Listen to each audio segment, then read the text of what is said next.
Oke, Hmm, sebelum kita memulai kajian kita rutin ya bersama Ustaz Fahmi Alfian. Sebelumnya kami ucapkan syukran jazakallah khair kepada seluruh donatur yang telah memberikan infak dan sedekahnya melalui WIZ ya, Wahda Inspirasi Zakat bagian Sumatera Selatan. Kami ucapkan syukran jazakallah khair. Semoga Allah membalas ya yang lebih baik. Kembali kami mengingatkan ya, pada ikhwan dan akhwat sekalian dan kepada muslimin dan muslimat ya, bagi yang ingin mengaji ya, yang belum bisa mengaji baik dari nol, yang belum sama sekali ya, insya Allah kita ada program ya, namanya program dirosah ya, pendidikan khusus untuk orang yang dewasa. Dan alhamdulillah ini telah terselenggara ya dengan baik. Dan insya Allah juga ya, bagi ikhwan dan akhwat sekalian atau sanak famili ya bisa diikut sertakan ya di dalam program Dirosa ini, bisa menghubungi ya nomor-nomor telepon atau nomor WA atau tidak nomor fanspage kita ya di Wahda Inspirasi Zakat atau di Wahda Islamiyah Palembang ya. Kemudian kepada ikhwan dan akhwat sekalian dan kepada muslimin dan muslimat sekalian ya yang ingin berdonasi ya bisa melalui rekening kita ya, melalui lembaga kita Wahda Inspirasi Zakat Sumbagian Sumatera Selatan. Fahmi sudah bergabung dengan kita. Bisa kita mulai, Ustaz? Silakan. Bismillahirrahmanirrahim. Assalamualaikum warahmatullahi wabarakatuh. Alhamdulillahirabbil alamin. Shalatu wassalamu ala Rasulillah sallallahu alaihi wasallam wa ala alihi wa sahbihi wa man tabi'ahum bi ihsan ila yaumiddin. Amma ba'du. Para ikhwan dan akhwat sekalian yang mudah-mudahan kita selalu diberkahi oleh Allah Subhanahu wa taala. Kembali pada pekan ini kita bersua ya bersama Al-Ustaz kita Al-Ustaz Fahmi Alfian LC, dan alhamdulillah syukran jazakallah kepada Al-Ustaz ya masih memberikan kesempatan ya waktu beliau di tengah-tengah kesibukan beliau untuk mengisi kajian rutin kita. Dan alhamdulillah pada pekan ini masih dalam kitab yang sama, yaitu kitab Mukhtasar Minhajul Qasidin, masuk kepada pasal tentang kitab rahasia-rahasia salat dan perkara-perkara penting yang berkaitan dengannya. Ya, demi untuk mengefisienkan waktu, kami serahkan kepada Al-Ustaz Fahmi Alfian LC. Tafadhal Ustaz. Bismillahirrahmanirrahim. Alhamdulillahirabbil alamin. Wa bihi nasta'inu ala umuri dunya waddin. Wa salawatullahi wa salamuhu ala asyrafil anbiya'i wal mursalin. Nabiyina Muhammadin wa ala alihi wa sahabatihi ajma'in, amma ba'du. Allahumma 'allimna ma yanfa'una wanfa'na bima 'allamtana warzuqna 'ilman yanfa'una ya rabbal alamin. Rabbi shrah li sadri wa yassir li amri wahlul 'uqdatam min lisani yafqahu qawli. Yang saya hormati, saya muliakan kawan-kawan di DPW Wahda Islamiyah Sumatera Selatan, Ustadz Dedi dan kawan-kawan yang lain, Ustadz Andi dan lain-lain, para pemirsa yang berbahagia. Alhamdulillah ya, hari ini kembali Allah Subhanahu wa taala izinkan kita untuk bersama-sama membahas sebuah kitab yang mudah-mudahan dengannya kita bisa mencapai tujuan kita belajar ya. Kitab yang kita bahas sebagaimana pekan-pekan sebelumnya adalah kitab Mukhtasar Minhajul Qasidin karangan Syekh Ahmad ibni Abdurrahman ibni Qudamah Al-Maqdisi rahimahullahu ta'ala. Pada akhir Muharram ini kembali lagi Allah izinkan kita kita untuk duduk bersama walaupun jarak memisahkan kita, tapi alhamdulillah setelah izin Allah Subhanahu wa taala, kemudian karena adanya fasilitas ya yang ada di zaman kita sekarang ini, kita bisa melakukan kegiatan-kegiatan seperti ini tanpa terbatas oleh tempat. Dan ini sebuah kesyukuran. Yang kedua, sejatinya yang harus berterima kasih dan yang harus memperbanyak syukur kepada Allah Subhanahu wa taala adalah anak pribadi. Karena diberi kesempatan untuk sama-sama belajar bersama dengan para pemirsa dan kawan-kawan yang ada di Indonesia, ya, karena ini kesempatan langka sejatinya, dan semua kebaikan atau kesiapan seseorang untuk menerima kebaikan yang disampaikan itu adalah sesuatu yang langka, ya, karena kita tahu bersama ya, tidak semua orang bisa menyiapkan hatinya untuk belajar, tidak semua orang bisa menyiapkan hatinya untuk mendengarkan dari orang yang lebih muda darinya. Tidak semua orang yang bisa menyiapkan hatinya untuk mendengarkan ilmu walaupun dari orang yang mungkin semisal saja dengannya. Ini adalah sebuah, kalau saya katakan ya, fadl atau keutamaan dari para pemirsa sekalian, kawan-kawan yang ada di Indonesia kepada saya pribadi, dan untuk itu saya berterima kasih dan bersyukur kepada Allah Subhanahu wa taala. Baiklah, pada hari ini kita akan membahas sebuah pasal baru yang terdapat dalam pembahasan sebelumnya, yaitu kitab Taharah wa as-salatiha was-salati wa ma yata'allaqu biha. Yang pasal ini terdapat dalam kitab Taharah, kitab tentang bersuci dan rahasia-rahasia di baliknya, serta salat dan apa yang berhubungan dengan salat itu sendiri. Di sini ya kurang lebih ada beberapa pembahasan yang beliau sebutkan. Pembahasan pertama, beliau menyebutkan beberapa keutamaan salat, ya. Kemudian beliau juga akan menyebutkan beberapa contoh-contoh salaf yang mengerjakan salat dan bagaimana mereka mencapai derajat yang begitu tinggi dalam salat mereka, ya. Derajat yang paling tinggi dalam pelaksanaan salat mereka. Di sini ya beliau menyebutkan beberapa asar dari para salaf di kalangan para tabi'in. Kemudian beliau menyebutkan beberapa kiat dan beberapa hal yang kiranya harus ada ketika kita melaksanakan salat. Dan sebagaimana kita tahu bersama bahwa kitab kita ini atau buku yang kita pelajari bersama ini adalah buku yang membahas tentang adab-adab, buku yang membahas tentang rahasia-rahasia bagaimana tata cara pengelolaan hati dan pengelolaan jiwa kita ketika kita melaksanakan amal ibadah dan lain sebagainya. Nah, sebelum itu maka perlu untuk disampaikan, ya, ketika amal itu terdiri dari dua bagian, ya, tidak ada amal yang kecuali atau kebanyakan amal soleh itu memiliki dua bagian. Bagian yang pertama yang nampak, bagian yang kedua bagian yang tidak nampak. Atau dalam bahasa yang lain, bagian yang pertama adalah bagian yang dikerjakan oleh anggota tubuh, dari lisan, anggota tubuh yang lain, tangan, kaki, dan badan, dan lain sebagainya.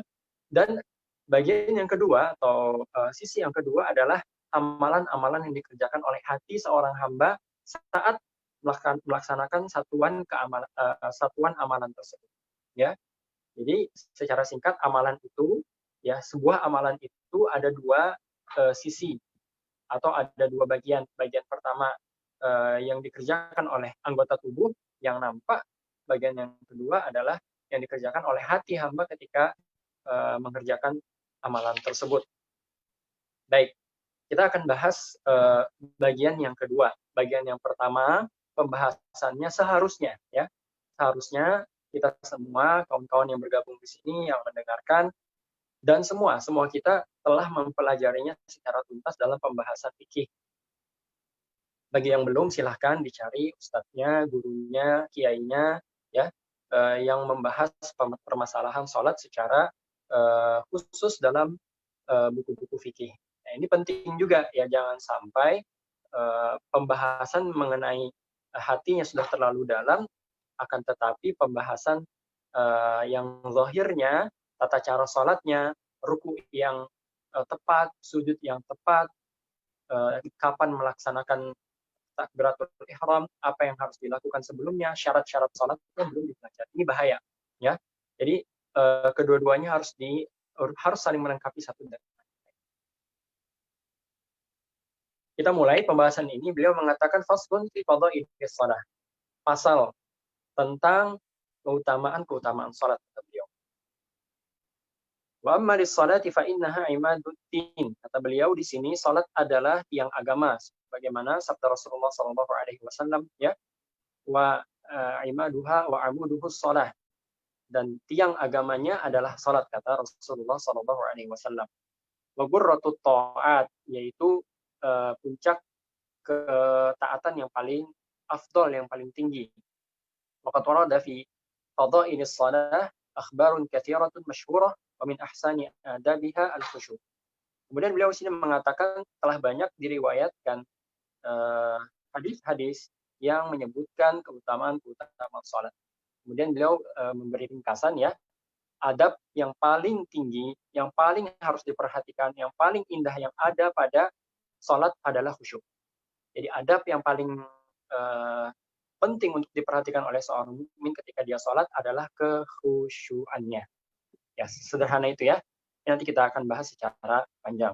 Beliau menyebutkan keutamaan salat. Beliau mengatakan ruya an Utsman bin Affan radhiyallahu anhu an Nabi sallallahu alaihi wasallam annahu qala ma min ri'in tahduruhu salatun maktubah. Tiadalah seorang manusia masuk waktu salat wajib, fayuhsinu wudu'aha wa khusyu'aha wa ruku'aha illa kanat kafaratan lima qablaha min adz-dzunub ma lam ya'ti kabirah wa dzalika dahra kullahu. Kata beliau di sini, ya, Rasulullah sallallahu alaihi wasallam mengatakan, apabila seorang hamba masuk waktu salat wajib, zuhur, asar, maghrib, isya, apabila masuk waktu salat kemudian dia berwudu dan menyempurnakan wudunya, kata beliau, kata Rasulullah sallallahu alaihi wasallam, dan memperhatikan kekhusyuan di dalam salatnya. Ya, ada dua. Yang pertama, wudunya sempurna, kemudian khusyuk dalam salatnya, wa ruku'aha, dan memperhatikan tata cara salatnya seperti rukunya secara sempurna, demikian pula sujudnya harus sempurna dan sebagainya. Illa kanat kafaratan lima qablaha min adz-dzunub. Dan salat itu, kata Rasulullah sallallahu alaihi wasallam, akan menjadi penghapus daripada dosa-dosanya malam ya'ti kabirah, selama orang tersebut tidak melakukan dosa besar. Wa dzalika dahra kullahu. Dan demikian itu akan berlangsung terus-menerus. Jadi selama ada waktu salat, selama orang melakukan salat, selama orang menjaga kekhusyuan dalam salatnya, memperindah dan memperbagus wudunya ketika dia ingin melaksanakan salat, maka pahala yang dijanjikan oleh Rasulullah Shallallahu Alaihi Wasallam ini akan dia dapat, yaitu dihapuskan dosa-dosanya yang telah berlalu. Walahu fi haditsin aidan anin Nabi Sallallahu Alaihi Wasallam annahu qala man shalla rak'atain la yuhadditsu fihi ma nafsuhu ghufira lahu ma taqaddama min dhanbi. Barang siapa, kata Rasulullah Shallallahu Alaihi Wasallam, yang mengerjakan salat 2 rakaat, terserah itu salat apa saja, salat sunnah kah, salat fardu kah, fajar, atau salat-salat yang lain, ya, salat sunnah yang lain, maka akan diampuni segala dosa yang telah berlalu dengan syarat la yuhadditsu fihi ma nafsuhu. Ketika dia salat, ya, dia tidak berbicara dengan dirinya sendiri. Maksudnya kekhusyuannya tidak terganggu oleh apapun. Wakana, nah di sini beliau menyebutkan beberapa contoh dari kekhusyuan para salaf. Ingat, tadi di awal beliau menjelaskan bahwasanya adab yang paling agung, adab yang paling tinggi yang harus dijaga oleh seorang hamba, seorang muslim ketika dia melaksanakan salat adalah kekhusyuannya. Beliau menyebutkan di sini contoh-contoh dari kalangan para salaf bagaimana mereka menjaga kekhusyuan mereka sampai pada derajat mereka lupa akan dunia ini. Contoh yang pertama, Abdullah bin Zubair. Idza qama fi sholati ka'annahu 'udun minal khusyu'. seakan-akan dia adalah sebatang kayu, sepokok kayu, ya, yang tegap berdiri, tidak bergerak sama sekali, ya, kata beliau di sini, karena kekhusyuan yang ada di dalam hatinya. Wa kana yasjudu fatanzilul asafiru ala dhahrihi la tahsabuhu illa jaza'a haid.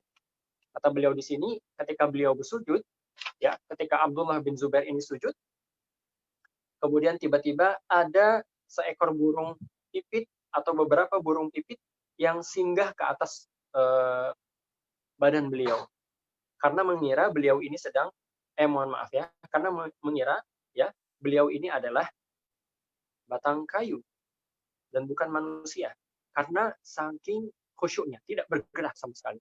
Ketika berdiri tegak. Ketika ruku, tegak. Seakan-akan dia bukan manusia, seakan-akan robot atau benda mati yang bergerak. Ketika sujud, sampai-sampai burung-burung pun hinggap ke atas tubuhnya, menganggap dirinya adalah sebatang pohon.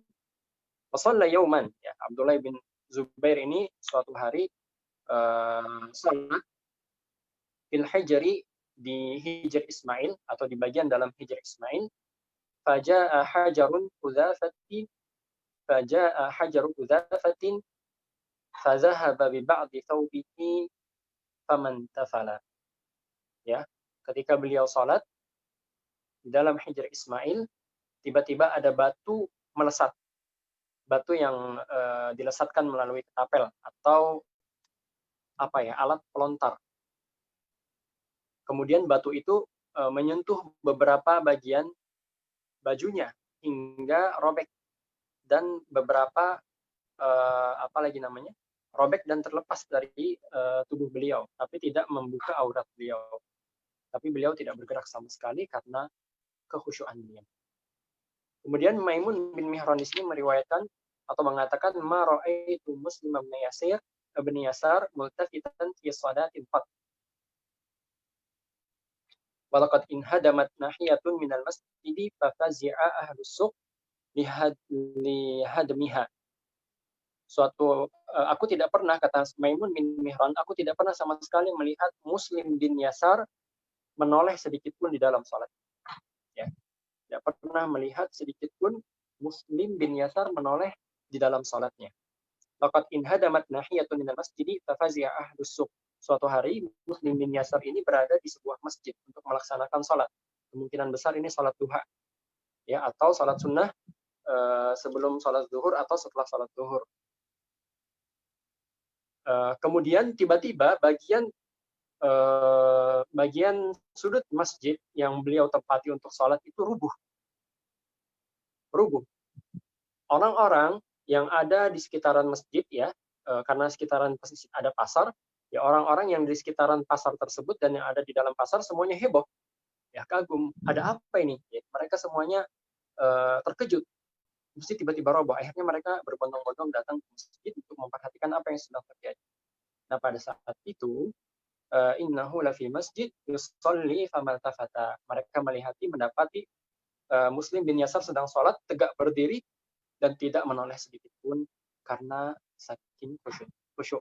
Wa kana ahlu baitihi idza dakhala al-manzila sakatu fa idza qama ila as-salati takallamu wa dhahiku. Muslim bin Yasar ini apabila beliau masuk ke dalam rumah, semua orang rumahnya diam, tidak bersuara sama sekali. Dan sebagian yang lain apabila beliau melaksanakan sholat, maka yang lain melakukan kegiatan seperti biasa. Karena mereka tahu ketika Muslim bin Yasar sholat, mereka tidak akan, atau Muslim tidak akan memperhatikan apa yang mereka katakan dan tidak akan mendengarkan apa yang mereka katakan. Kenapa? Karena saking khusyuknya. Sebagian salaf yang lain ketika dikatakan kepada mereka, kakimu harus diamputasi. Ya, kalau tidak diamputasi, kakimu ini akan lukanya akan menjalar ke bagian tubuh yang lain. Dan untuk menghilangkan, ya, di zaman dulu, ya, untuk menghilangkan rasa sakitnya kamu harus minum khamar. Kamu harus minum minuman keras supaya akalmu hilang dan kamu tidak merasakan sakit. Kata beliau, khamar tidak, saya tidak mau. Tapi, ya, izinkan saya berwudu, kemudian saya sholat 2 rakaat. Ketika saya sholat, lakukan pekerjaan tadi. Amputasi kaki saya. ketika saya sholat. Kenapa? Karena ketika saya sholat, kata sebagian para salaf, ketika itu beliau tidak mendengarkan sama sekali dan tidak merasakan apapun kecuali Allah Subhanahu wa taala di dalam hatinya. Ya demikian ya. Kita lihat bagaimana para salaf memperhatikan sholat. Ali ibn al-Husain radhiyallahu taala anhu, ya. Ali ibn al-Husain ibnu Ali ibn Abi Thalib, cucunya atau cicitnya Rasulullah sallallahu alaihi wasallam, ya. Ali anaknya Husain. Husain adalah cucu dari Nabi Muhammad sallallahu alaihi wasallam. Yang kita kenal, ya, Ali ini lebih dikenal dengan nama Zainul Abidin. Ya, jadi kalau misalnya teman-teman pernah dengar nama Zainul Abidin, ya, adalah gelaran untuk Ali ibn Husain ibn Ali ibn Abi Thalib radhiyallahu taala anhum. Idza tawaddaa, apabila Ali Zainal Abidin ini berwudu, isfarra launuhu, maka kulitnya akan tubuhnya atau raut mukanya akan pucat. Kenapa pucat? Ma hadzal ladzi ya'taduka 'indal wudu. Kenapa kamu kalau misalnya berwudu selalu seperti ini, selalu pucat setelah berwudu? Ada apa? Ditanya oleh sebagian pengikut beliau. Kemudian beliau menjawab, atadruna baina yaday man uridu an aqum. Apakah kalian tahu? Ya. Apakah kalian tahu saya ini akan berhadapan dengan siapa? Ya, begitulah para salaf, teman-teman sekalian, mereka begitu memperhatikan adab-adab ketika mereka sholat. Dan adab yang paling tinggi yang hendaknya diperhatikan oleh seorang muslim adalah kekhusyukannya di dalam sholat. Karena seseorang berdiri di hadapan Rabb semesta alam. Ya, makanya kita ketika sholat, kita diperintahkan untuk membaca surah Al-Fatihah. Kalau kita perhatikan di dalam surah Al-Fatihah, ya, Allah mengatakan Maliki Yaumiddin, Raja, penguasa. Jadi kita memang berhadapan dengan penguasa, dan kita tahu bahwasanya Allah adalah penguasa dari seluruh penguasa yang ada di muka bumi ini. Allah Subhanahu wa taala penguasa langit dan bumi dan lain sebagainya. Oleh sebab itu kita perhatikan, ya, para salaf bagaimana mereka memahami betul, ya, sebuah ritual ini, ritual yang kita kerjakan 5 kali dalam sehari, ya. Tapi selalu dan senantiasa kita butuh untuk muhasabah, kita perbaharui lagi hati kita ketika kita melaksanakan sholat. Ini spesial, sholat ini spesial, ya, spesial. Bahkan sebagaimana kawan-kawan semua ketahui bersama, ketika Rasulullah SAW diperintahkan pertama kali oleh Allah Subhanahu wa taala untuk melakukan sholat, diperintahkan untuk mengerjakannya 50 kali dalam sehari. Tapi Nabi Musa mengajarkan atau mengatakan kepada Nabi Muhammad SAW bahwasanya umatmu tidak akan kuat. Maka Rasulullah SAW kembali dan meminta kepada Allah Subhanahu wa taala menjadikan lebih sedikit. Akhirnya 5 waktu sholat dikerjakan selama 5 kali, tapi pahalanya 50. Ya, ini menunjukkan memang perkara sholat ini perkara yang begitu agung, perkara yang begitu penting. Dan selalu dan senantiasa kita dapati, ya, para masyayikh, para ustadz, para guru, kalau ditanya orang yang mau hijrah, apa yang harus diperbaiki pertama kali? Sederhana. Kalau kamu mau hijrah, mau jadi lebih baik, manusia yang lebih dicintai oleh Allah Subhanahu wa taala, langkah yang paling pertama adalah perbaiki sholat. 5 waktu dijaga, laki-laki kalau bisa berjamaah, ya, dan perbaiki kekhusyuan di dalam sholat tersebut. Wa'lam, kata beliau, ketahuilah bahwasanya lis-sholati arkan wa wajibat wa sunan. Bahwasanya di dalam sholat itu ada rukun-rukun, ada kewajiban-kewajiban, ada sunnah-sunnah. Ya, pembagian pekerjaan atau amaliyah di dalam sholat menjadi 3 ini mazhab Hambali, ya. Karena kita tahu bersama buku ini adalah buku Ahmad, karangan Syekh Ahmad Ibn Abdurrahman Ibn Qudamah, yang meringkasnya dari kitab Minhajul Qasidin karangan Ibnu Jauzi. Dan Ibnu Jauzi seorang pengikut madhab Hambali. Nah, jadi di sini penyebutan madhab Hambali, ya, mohon maaf. Sementara dalam madhab Syafi'i, sebagaimana yang telah diketahui bersama, yang ada hanya rukun-rukun dan sholat. Beliau mengatakan di sini bahwasanya sholat itu memiliki rukun-rukun, kewajiban-kewajiban, dan sunnah-sunnah. Waruhuha an-niyah wal ikhlas wal khusyu' wa hudurul qalb. Dan ruh daripada salat ini perlu dicatat. Ruh daripada salat ini adalah niat, keikhlasan, kekhusyuan, dan hadirnya hati ketika kita melaksanakan sholat itu. Fa inna shalah tashmalu ala adhkar wa munajat wa af'al ma'adami huduril qalbi la yahsul maksud bil adhkar wal munajat. Ya, karena dalam sholat ini terdapat zikir-zikir, ucapan-ucapan ya. Kemudian terdapat juga doa-doa di dalamnya dan terdapat gerakan-gerakan. Kata beliau, kalau misalnya hati tidak ada, ketika kita melaksanakan sholat, maka seakan-akan zikir, doa-doa tadi tidak akan mengantarkan kita kepada maksud dan tujuan dilaksanakannya sholat itu sendiri. Ya. وكذلك لا يحصل المقصود من الأفعال لأنه إذا كان المقصود من القيام الخدمة ومن الركوع والسجود الذل والتعظيم ولم يكن القلب حاضرا لم يحصل المقصود فإن الفعل متى خرج عن مقصوده بقي صورة لا اعتبار لها. Demikian pula gerakan-gerakan sholat apabila dilakukan tanpa dihayati, tanpa ada kekhusyuan di dalamnya, maka sholat itu tidak akan mengantarkan kita kepada maksud dan tujuannya. Karena apa? Gunanya ya gerakan-gerakan tanpa ada penghayatan di dalamnya. Ya. Untuk apa orang rukuk, sujud, dan lain sebagainya tanpa ada kehadiran hati di dalamnya.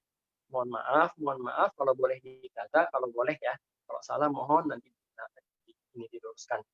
Orang yang sholat tanpa kehadiran hati di dalam sholatnya seakan-akan dia senam. Hanya seperti orang yang senam, naik turun ya, seperti orang yang senam, seperti orang latihan, ya kurang lebih sama, tidak ada bedanya. Baik, kemudian di sini Allah Subhanahu wa taala menyebutkan la yanalallaha luhumuha wala dima'uha walakin yanalut taqwa minkum. Dalam surah Al-Hajj Allah Subhanahu wa taala mengisyaratkan dan dalam ayat ini Allah berfirman la yanalallahu luhumuha. Allah Subhanahu wa taala tidak akan menerima dagingnya. Ya, daging yang kita daging kurban yang kita sembelih kemudian kita masak dan lain sebagainya atau kita bagi-bagikan, Allah Subhanahu wa taala tidak akan dapat. Dan Allah tidak butuh itu Subhanahu wa taala. Allah tidak butuh itu. Allah Subhanahu wa taala sama sekali tidak butuh dagingnya. Akan tetapi Allah Subhanahu wa taala ya, yang akan sampai kepada Allah Subhanahu wa taala adalah ketakwaan di dalam hati seorang hamba. Nah, ayat ini mengisyaratkan bahwasanya setiap ibadah apapun itu ya harus ada di dalamnya amaliyah hati yang akan sampai kepada Allah Subhanahu wa taala. Dan di dalam salat ya ketakwaan itu berupa kekhusyuannya.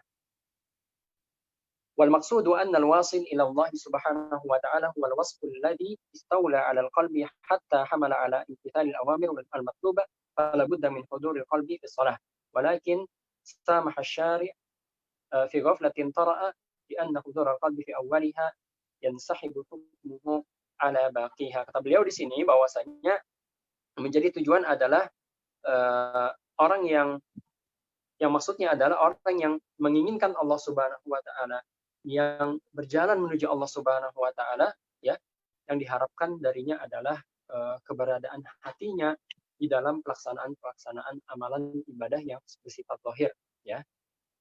Akan tetapi kata beliau di sini beliau mengisyaratkan ya di sini bahwasanya apabila dalam usaha kita melaksanakan kekhusyuan di dalam semua ibadah kita ya ada sedikit kelalaian, itu masih dimaafkan dan masih diampuni oleh Allah Subhanahu wa taala.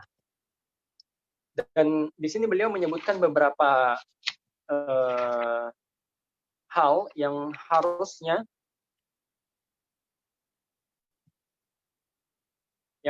ada di dalam hati seorang hamba supaya sholatnya sempurna. Yang pertama adalah hudurul qalb. Maksudnya adalah hati yang senantiasa hadir di dalam setiap ucapan, doa, dan gerak-gerik kita di dalam sholat kita.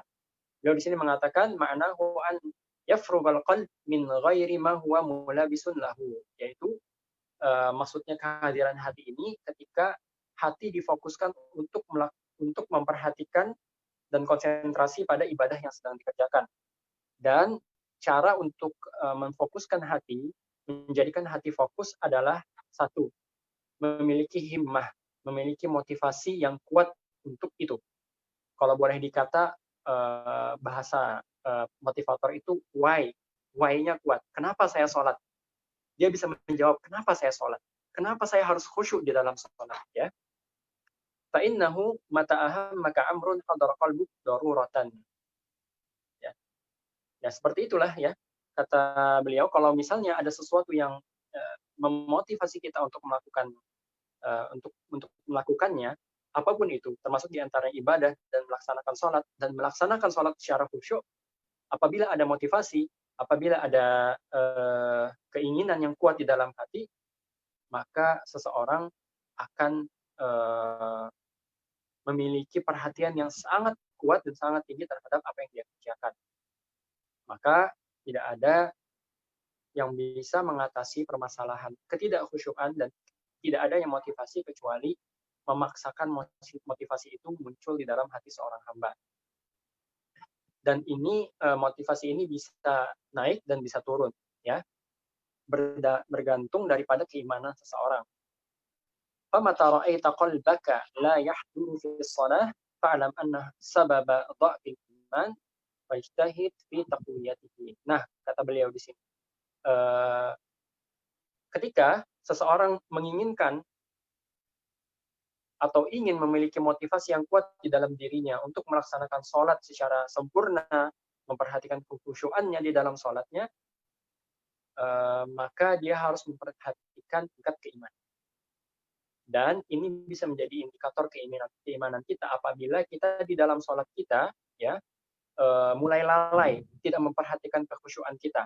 Yang penting sholat, yang penting ruku sujud selesai salam, enggak tahu apa yang dibaca imam, nggak tahu tadi ketika sholat sunnah juga baca surah apa, sudah tidak peduli lagi sholat khusyuk atau tidak, maka ini tandanya bahwasanya seseorang mengalami kelemahan iman.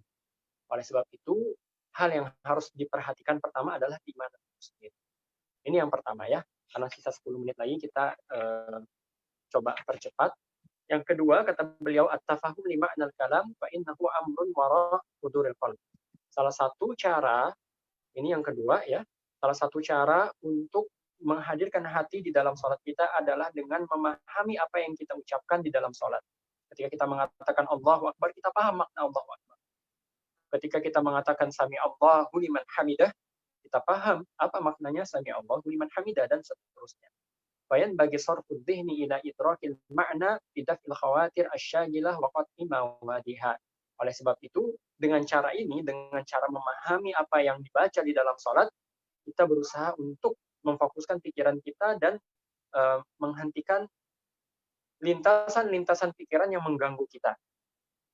Dan lintasan-lintasan pikiran yang mengganggu kita ini biasanya ada dua macam, kata beliau di sini. Ada yang nampak, ada yang tidak nampak. Baik, 10 menit lagi. Saya berusaha untuk selesaikan. Ada yang nampak, ada yang tidak nampak. Nah, hal yang tidak nampak yang bisa mengganggu kekhusyuan seseorang, yang memalingkan hati seorang hamba dari kekhusyuan di dalam sholatnya, ya, adalah, mohon maaf ya, ini yang nampak dulu ya, adalah yang masuk melalui mata dan telinganya.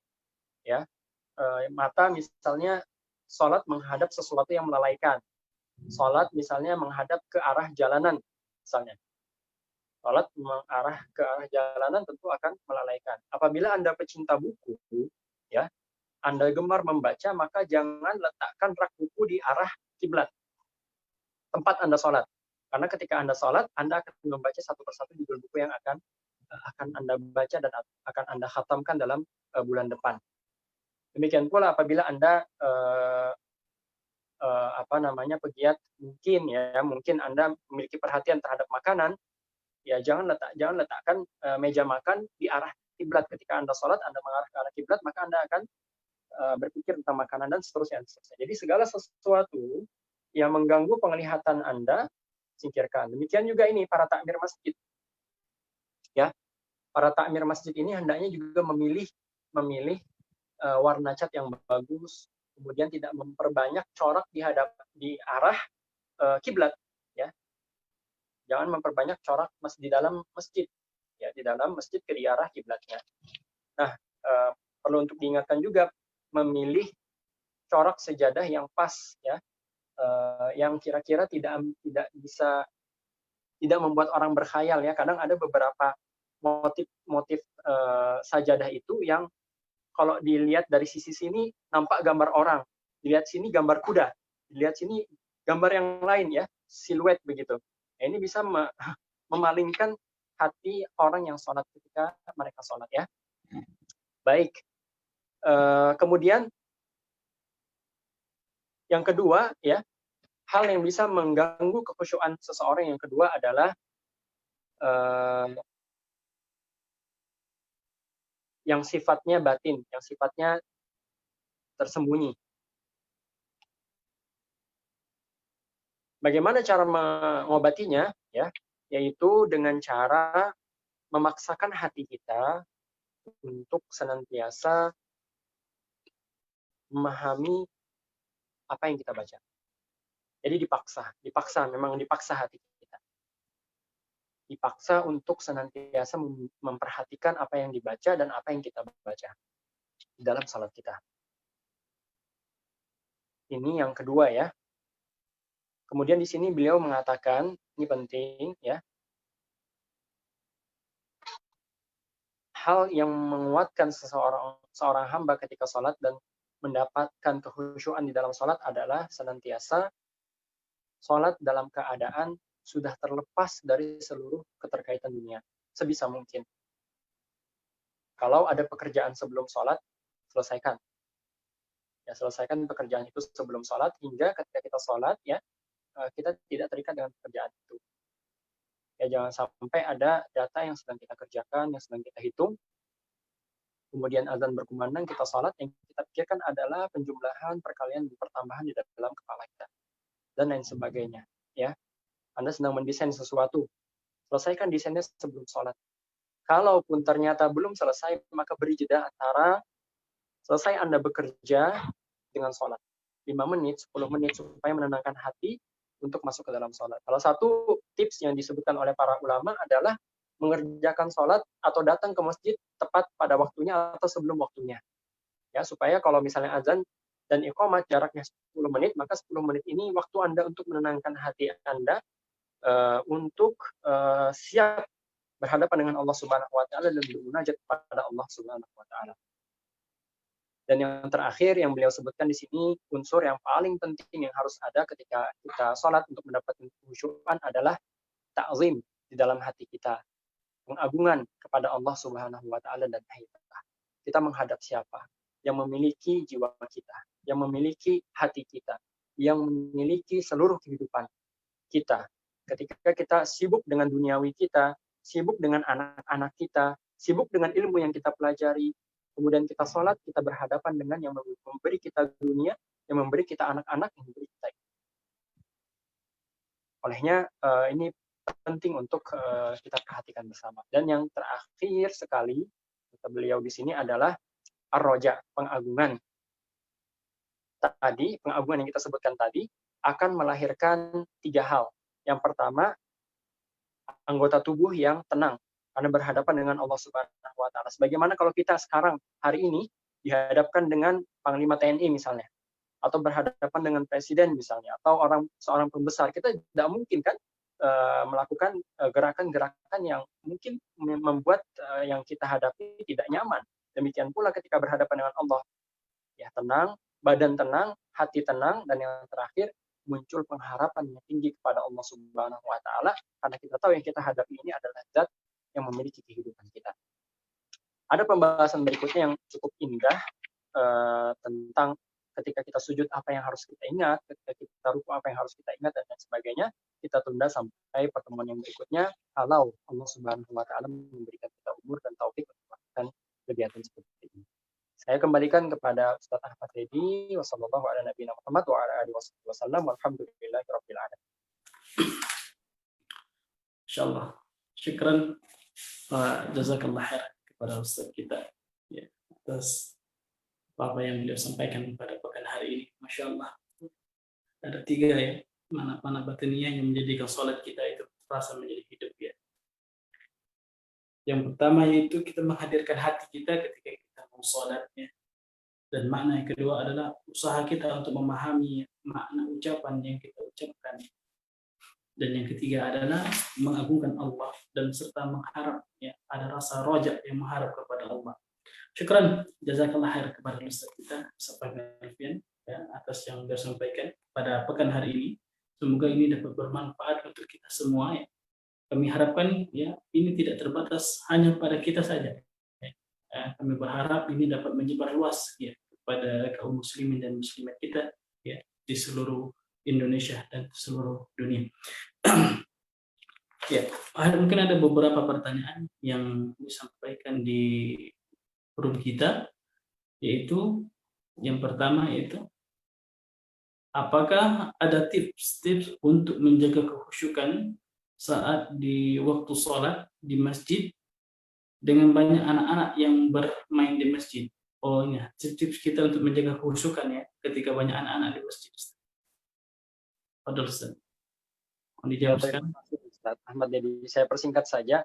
Ada dua keadaan. Yang pertama, mohon maaf, ada dua sisi ini yang harus dibahas. Yang pertama dari sisi kita sebagai seorang yang datang ke masjid sementara banyak anak-anak. Kita dipilih untuk kita memiliki dua pilihan. Yang pertama, ya, kita bisa tetap sholat di sana dengan riyadhatun nafs, untuk senantiasa